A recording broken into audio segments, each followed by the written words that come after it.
And one thing that I see almost all the time is basically this like dot on a graph, like you are here.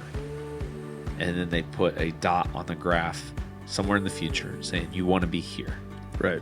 And then there's a line that's straight connecting the two dots. Right. And this straight line planning is laughable.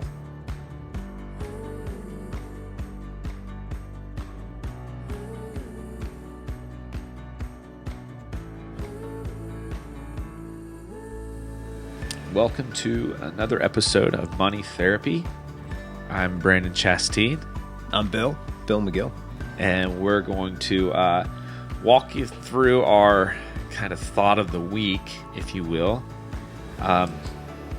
And this one is interesting because we're going to get to talk about financial planning, how we do it, how I think we're a little bit different than a lot of other people, and why that matters. And we're just going to talk a little bit about the industry, but understand, like, we're making this about financial planning, but yet still this is something we shoot for all the time. Is I think you can apply this to many places in life. Sure.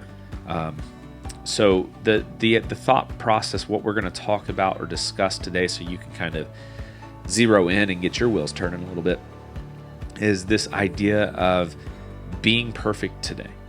And how perfect today is less great than being less wrong tomorrow. In other words, let's not strive for perfection. Let's just try to be a little less wrong tomorrow and every day after that in the future. Yeah. When we start with the planning process, oftentimes younger in our life, we have a huge future ahead of us, hopefully. And as we start working through the progress, that future starts to get smaller. So we should aim for a little bit more precision. Right. But there's a difference between like making precision, like a goal for precision versus a constant goal for perfection, I think. Yeah. So we're going to talk about that. And I just want to come out very, very straight away. Like, we do financial planning terribly wrong in this country. And I think that is something that Harpeth Wealth, when we started Harpeth Wealth, the creation of Harpeth Wealth was, how do we make financial planning, how do we bring it to people the right way? And it's nerve-wracking a little bit in that, you know, we're challenging an industry that is huge. But I think our clients appreciate how we see things and what we do differently. So we're going to talk a little bit about this notion of like the financial plan.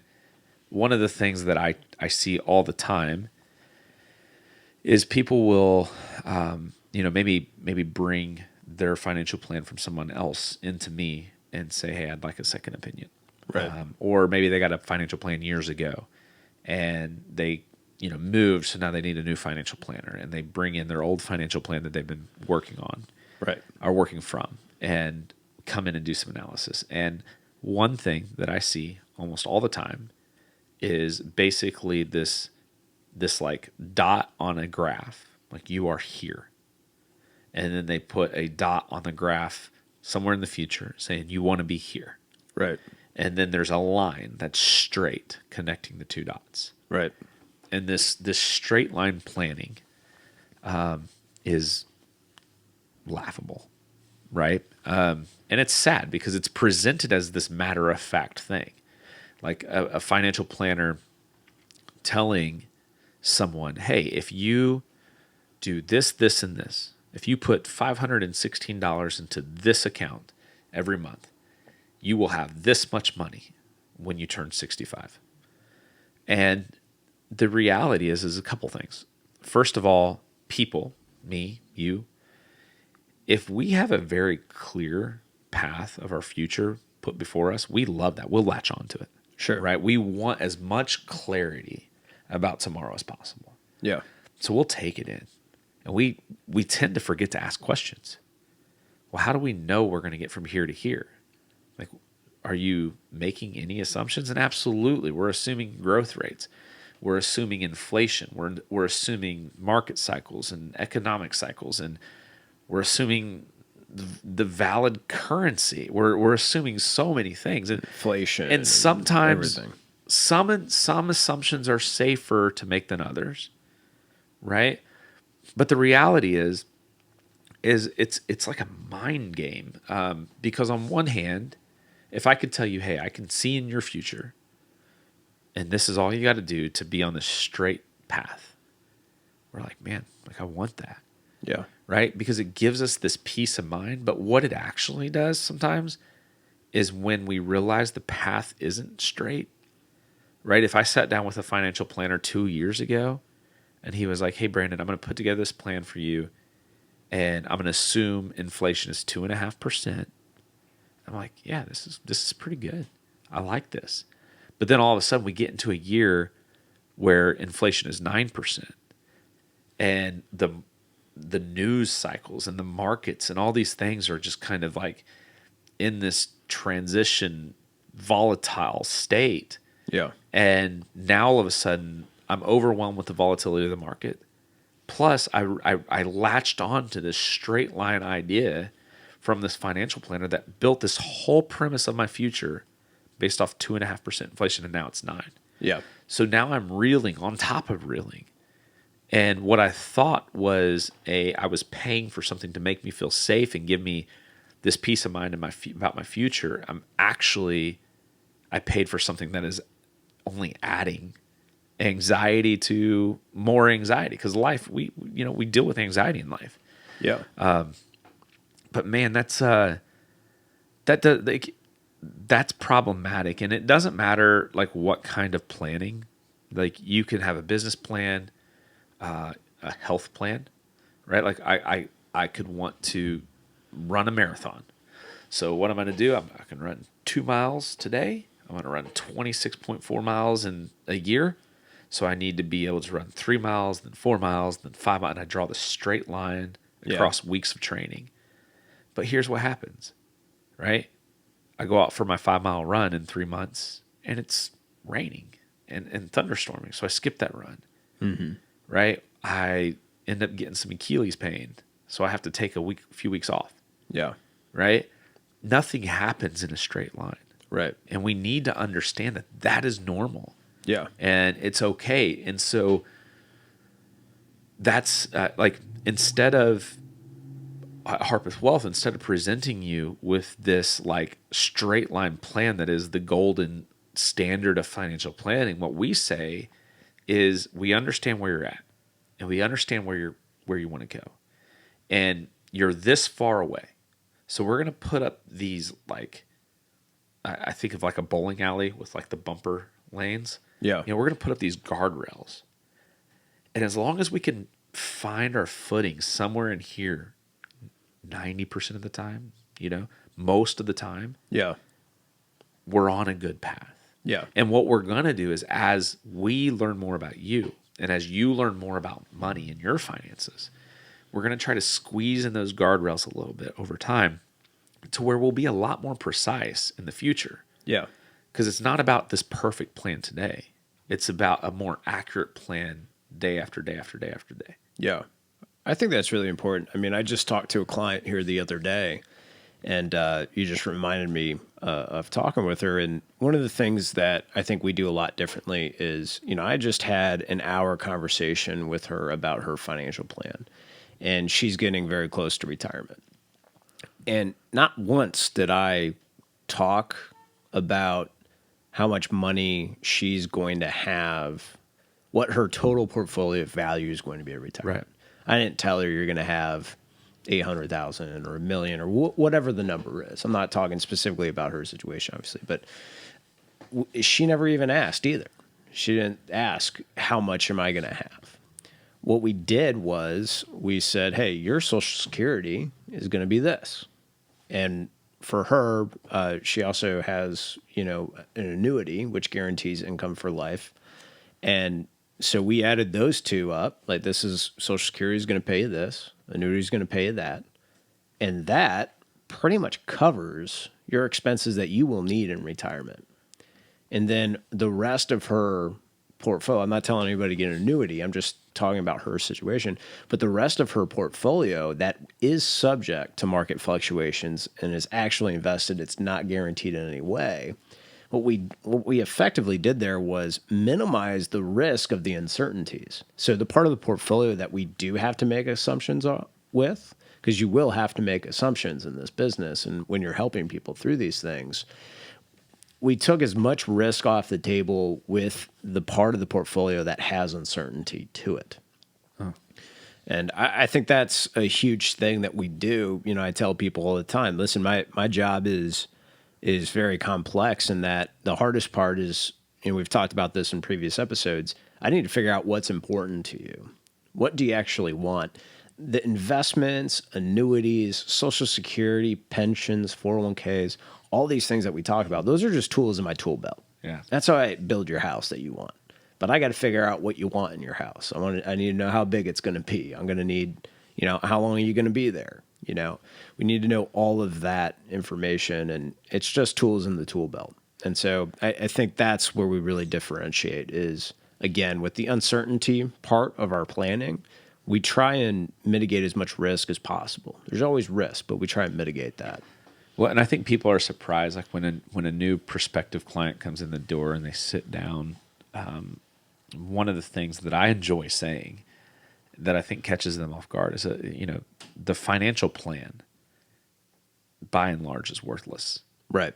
Like the plan itself is completely worthless.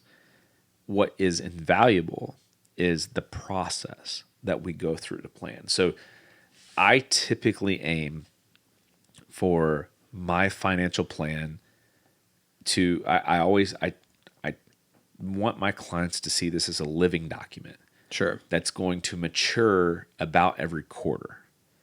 And so what I'm writing down and handing you on one piece of paper, is it's pretty much only good for at max 1 quarter, 3 months, or until you get done the little sprints or next steps that I have on this plan, which typically there's only 2 or 3 things. Yeah.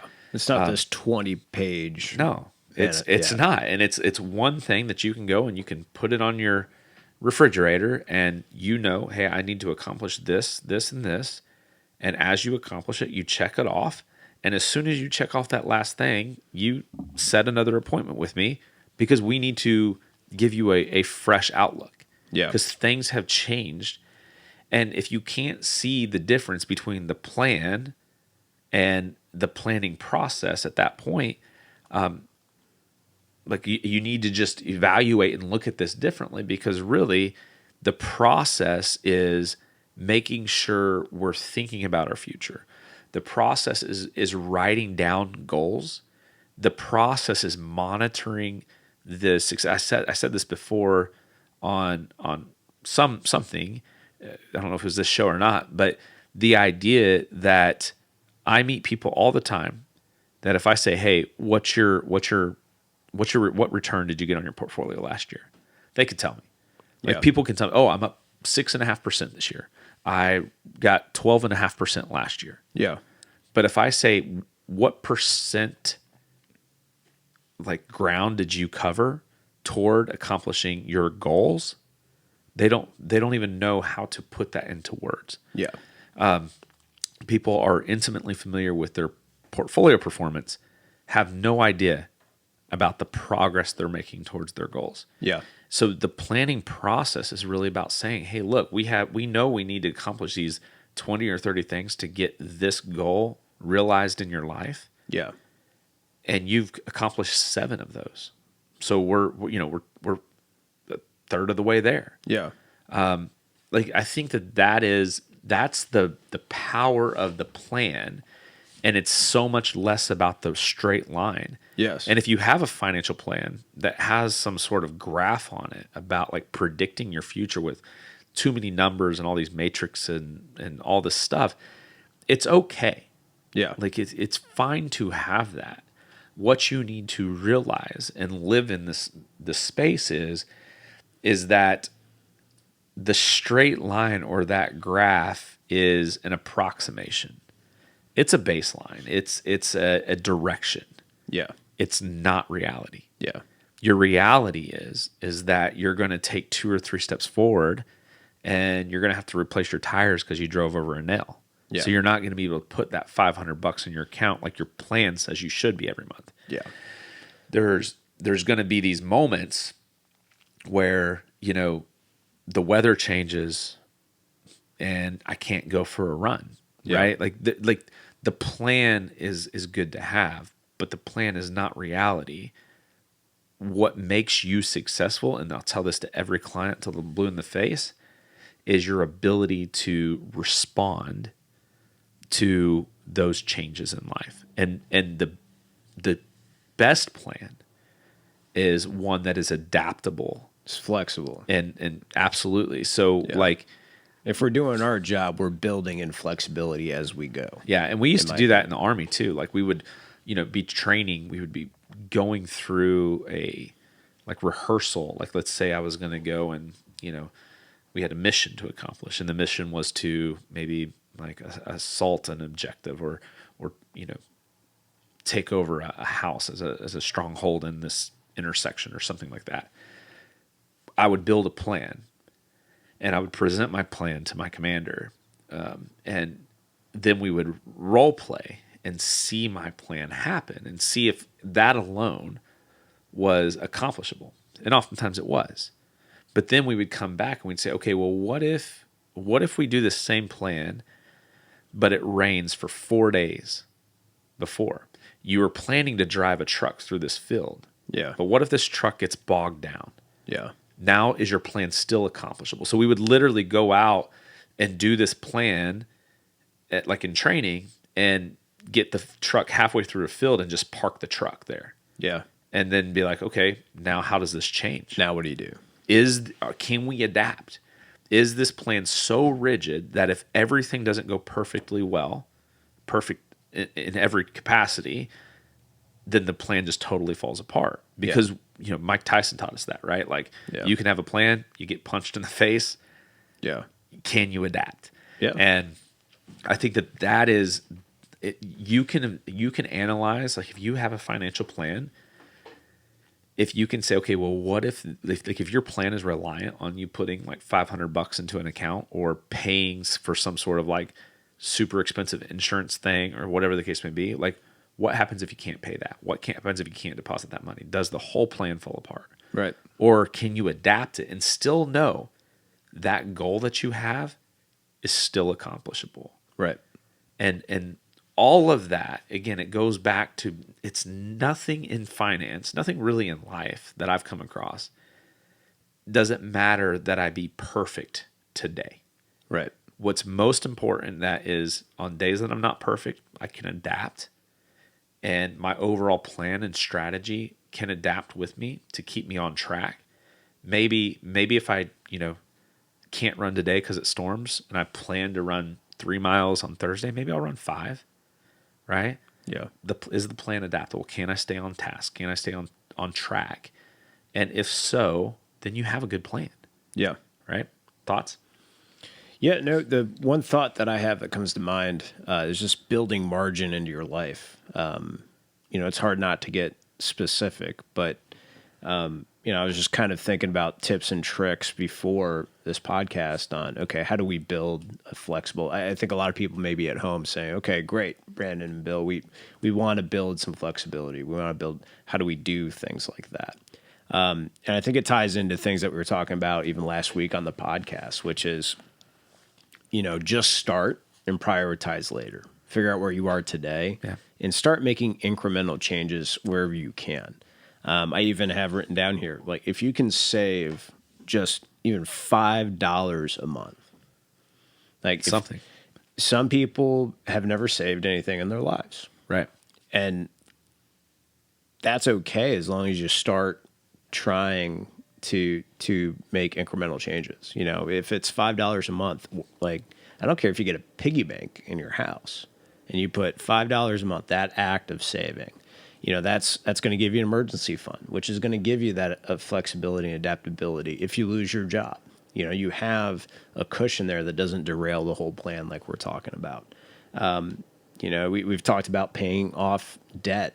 In the last episode, we were talking about, motivation and fear and all these things. And, mathematically, I think mathematically speaking, you said that paying off the highest interest rate debt is mathematically the proper thing to do. Sure. But sometimes paying off the smallest debt can be the most motivating. And so, in my tips and tricks here is just, start off by paying off that, $200 credit card that's just sitting over there. Yeah. Accomplish little goals as you go. And those things, everything compounds in what we choose to do with our time, what we choose to learn about, what we choose to see. And so if you look for ways to build that margin, build that flexibility in your life, I think you're going to be in a lot better spot a year from now than you are today. And that's personally, as a financial planner, one of my favorite appointments to take, clients to take, is when people, they are stressed and they are fearful and they don't know what the next 10 years looks like because maybe they can't figure out how they're going to pay their credit card bill off at the end of the month. Yeah. Right. But they come to you and they say, hey, I'm willing, I want to get better. I want to learn this stuff. I want to stop doing the same things. I want to make traction. And to keep tying it back in, it just comes back, in my opinion, to flexibility, building in that margin. Yeah. So a couple tips that I have is, like, especially if you're a DIYer and you're trying to create this financial plan for yourself, write it in pencil. And there's something like, don't type it, write it down in pencil, because there's just something about pencil not being permanent in our minds. Yeah. Because the reality is you're making a plan that's going to change. Another thing is like when you're shopping for stuff that, like, in the financial planning space, ask about like the cost of adapting the plan down the road, right? So I know in our industry, like, you can hands down go into a financial planner's office and say, hey, I want to work with you. I want to develop a financial plan. And they'll say something to the effect of, hey, do you want us to do the plan and you put things into place, or do you want us to do it all for you? And typically the one that you do the work on your own, we just print out the plan, so to speak, is much more affordable. And I say much more affordable. Some of these costs can be outrageous. Like, they can be really expensive. Sure. But, a lot of times, like I said, by the time I print off a financial plan for you and you get it and you take it home, by the time you get to like step 2 or 3, your life could have already changed so much that the rest of it is completely worthless. So you want to make sure when you're shopping for something like that, like, hey, do you have a process where I can come back to you, that I can have this evaluated, and if something changes, I don't have to start over from scratch or pay this, big bill all at once, all over again. Same thing with estate planning. So something that I do, so I like to be able to offer my clients solutions when they come and see me. So I spend a lot of time like interviewing insurance agents, real estate people, mortgage lenders, and one of them is estate attorneys. And I had a lady who I was interviewing, and she wanted to charge, I think it was between $10,000 to $12,000 for an estate plan, which is pretty pricey for a will, a trust, and all this stuff. It's not outrageous, because they can be pretty pricey, especially if you need some complex things. But for what we were talking about, this was a little bit on the higher side, for sure on the higher side. Sure. And one of the questions I said was like, okay, let's assume that I send my clients to you and they draft up this will and they draft up all the things that they need to protect their children. And then next year they get divorced. Like, do they have to both now pay this fee all over again? And she was like, yes. So there's no adaptability. So they're paying this cost, and chances are very, very high that a year from now they're going to have to pay those costs again. So somebody that I work with quite frequently, when I make these recommendations to people, I have a couple, because they not only are, I think, more fair in their pricing, they're very, very good at what they do, which is important, maybe probably most important. Yeah. But what I love about them, even if they raise their costs a little bit, they're very good. But what I love most is that once you kind of buy this estate plan from them, as life changes, you just pay a very small administrative cost to get it amended to your new circumstance. We set up these estate plans oftentimes to, for like if something happens, like, right, I have an estate plan. If something happens to me, my daughter's cared for, the business is cared for, all these things, these things are set in motion. But sometimes we think of that just about death, when reality is I could lose my ability to think or feed myself, right? Mm-hmm. And that causes other things. Well, then all of a sudden there's someone caring for my daughter. There's going to be an adjustment to the plan, Sure. because now there's new realities. Yeah. And I just need this person that I've worked with to build my estate plan to be a part of the process, to where if something happens to my cognitive ability, or even my life, like my daughter can then have a new plan developed for something that's without me there. Sure. Inside the confines of like my guidance for my estate, right? Right. So you always want to maximize the flexibility. And again, it just goes back to that mentality of write your plan in pencil. It's not about the plan. It's about the process. It's the straight line. If you have something like that, it's suggestive in direction only. It's not like, don't get so tied to that straight line that you end up being more anxious during volatile markets, or down sloping economies, because those are already pretty nerve-wracking just in themselves. Whereas if you have this super rigid plan, you're just adding fuel to that fire. It's not what we want. So we want the flexibility in our plan, and we really, really just want to focus on the fact that reality-based planning is all about the process, and it's 1,000% adjustable to any new reality that we might face tomorrow. Yeah. That's it. You got anything else? No. Good. Enjoy the summer. Hopefully we got some travels coming up, some beach time. Yeah. Get outside, enjoy the sun, and get some vitamin D, and we'll talk to y'all soon. Adios. Bye. We hope you learned something valuable today.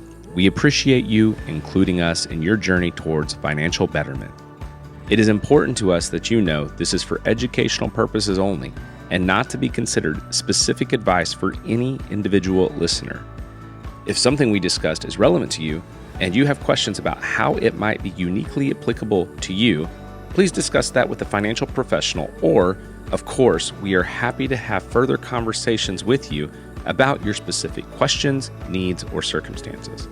We welcome you to reach out to us via our website, harpethwealthpartners.com, or by emailing Brandon at bmc@harpethwealthpartners.com. Securities are offered through LPL Financial, member FINRA SIPC. Investment advice is offered through Private Advisor Group, a registered investment advisor. Private Advisor Group and Harpeth Wealth Partners are separate entities from LPL Financial. The opinions voiced in this material are for general information only and are not to be intended to provide specific advice or recommendations for any individual. To determine which strategies or investments may be suitable for you, consult appropriate qualified professionals prior to making a decision. Investing includes risk, including fluctuating prices and loss of principal. No strategy assures success or protects against loss. All performance referenced is historical and is no guarantee of future results. All indices are unmanaged and may not be invested into directly. Hypothetical examples presented are not representative of any specific investments. Your results may vary. We want to thank you for your time, and we look forward to having you back next week.